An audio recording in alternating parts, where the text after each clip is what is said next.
নেতাজির না বলা কান্না। ২৬শে জানুয়ারি। আজ চারদিকে পতাকা ওড়ে, ঢাক বাজে, গান বাজে, কিন্তু ইতিহাসের এক কোণে একটি মানুষ নীরবে দাঁড়িয়ে থাকেন, চোখ ভরা জল নিয়ে। তিনি নেতাজি সুভাষচন্দ্র বসু। এই দিন তো তার কাছে উৎসব ছিল না, এই দিনটা ছিল শপথের দিন।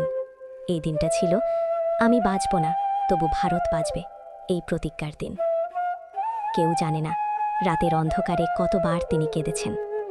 মায়ের মুখ মনে পড়ে তার, মাটির গন্ধ মনে পড়ে তার, তবু তিনি থামেননি, কারণ দেশের ডাক মায়ের ডাকের থেকেও বড় হয়ে উঠেছিল। হিমালয়ের বরফে হেঁটে, সমুদ্রের ঢেউ ভেঙে, শত্রুর বুলেটকে তুচ্ছ করে তিনি শুধু একটাই কথা ভাবতেন, আমার দেশের মানুষ যেন আর মাথা নিচু করে না বাঁচে। ২৬শে জানুয়ারি। আজ আমরা সংবিধান নিয়ে গর্ব করি, কিন্তু একবারও ভেবেছি কি এই সংবিধান লিখতে গিয়ে অসংখ্য যুবকের রক্ত কলমের কালি হয়ে গেছে? আজকের স্বাধীন বাতাসে নেতাজির শেষ নিঃশ্বাস লুকিয়ে আছে। তিনি ফিরলেন না, কিন্তু রেখে গেলেন প্রশ্ন, তোমরা কি আমার স্বপ্নের ভারত বানাতে পেরেছ? আজও যদি দেশে কেউ না খেয়ে থাকে, আজও যদি অন্যায়ের সামনে আমরা নীরব থাকি, আজও যদি ধর্ম, জাত, ঘৃণায় দেশ ভাঙে, তাহলে নেতাজির আত্মা আজও শান্তি পায় না।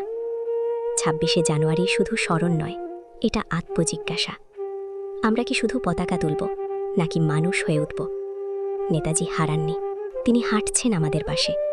যেদিন আমরা সত্যের পক্ষে দাঁড়াই, যেদিন আমরা দুর্বল মানুষের হাত ধরি, যেদিন আমরা দেশের জন্য নিজের স্বার্থ ছেড়ে দিই। এই ২৬শে জানুয়ারিতে একটা শপথ নেই, ভয় নয়, ঘৃণা নয়, নীরবতা নয়, সাহস বেছে নেই, সত্য বেছে নেই, নেতাজির ভারত বেছে নেই।